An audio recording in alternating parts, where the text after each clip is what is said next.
watch with newfound film. I'm going to talk to you about the Best Director category at the 83rd Academy Awards. First I'm going to talk about the big snub that everyone's talking about. I actually heard about it just that time on some of the tabloid programs. Christopher Nolan's big snub for Inception. He never got in there.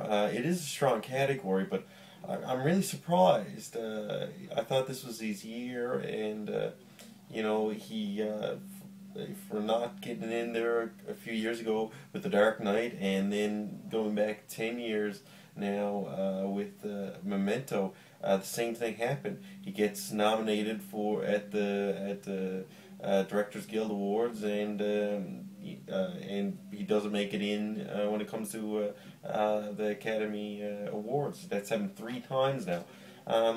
It looks like just bad luck, or maybe it's just the Academy is looking for something else, or something he's not giving him. I think originally, at first, I think it had to do with he was just too small. The film was Memento was a very small film, but now he's a big director.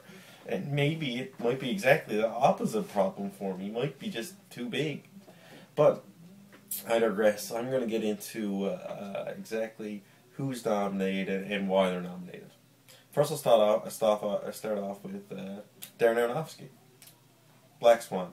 A perfect film. It's beautiful.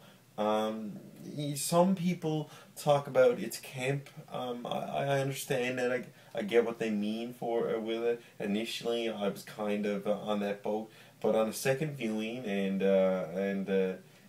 really kind of digesting it, I really get taken in by its beauty. I got its thematic sense. It's impeccable ending. It's just an overall well-directed film.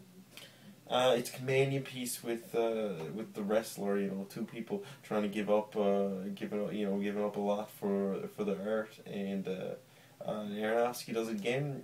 He's now doing the comic book movie, The Wolverine. Now taking on something like that. So it's going to be a huge different change for in his career. So I look forward to seeing it. I'm a comic fan. So I think he has something to show us. Next is David O. Russell with The Fighter.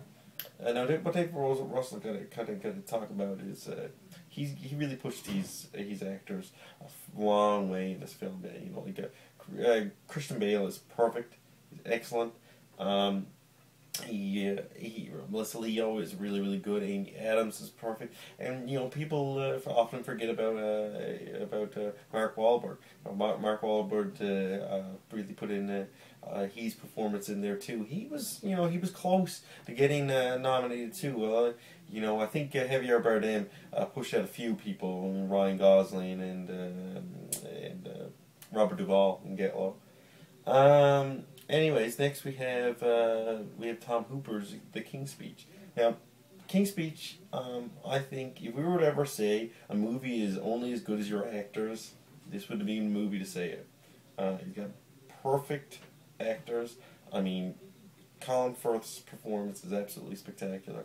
Helena Bonham Carter is just, I think she's very subtle and actually really underrated. I know she's nominated, but I think she has some subtle points in that film. It really speaks a lot about her character. Not to mention Jeffrey Rush, who was also spectacular. David Fincher's The Social Network, perfect. Love it. Really great. Its direction, there is a couple of direction missteps, even though this is the one to pick. If I was a betting man, this is almost a lock. No, let's fix that. It is a lock. It will win. I think it actually has a few missteps next to the previous 3, but it does have a lot of funness to it. A lot of, it does make steps in a different direction, and it takes a lot of guts to do the film, and about Facebook and being so currently about it. and it takes a lot, he does a lot of gutsy things with it. So I understand why people are voting for him, and I see, he certainly has a lot of talent, and I can't take that away from him.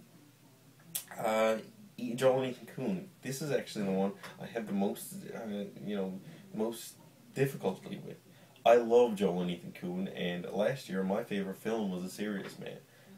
It's just, in comparison to all their work, they have a huge body of knowledge. Huge body of work, and they're all just so much better than this. People go back to Intolerable Cruelty and Lady Killers and stuff like that. But like, other than those two films, you're looking at a huge palette of great films. They with this film, Haley Steinfeld's performance is perfect. Jeff Bridges' performance is perfect. Matt Damon's performance is perfect. The performances were a problem with it. I thought the movie was really slight, and I found its direction, being typical Coen parts, could have really took this thematically in a very much deeper place than it went. If I was to pass my ballot, I would take that out and put Nolan in there. But listen, I'm only one guy. I only make I only kind of see what I see, and it's really always up to the viewer. Thanks a lot. I hope you can subscribe and like.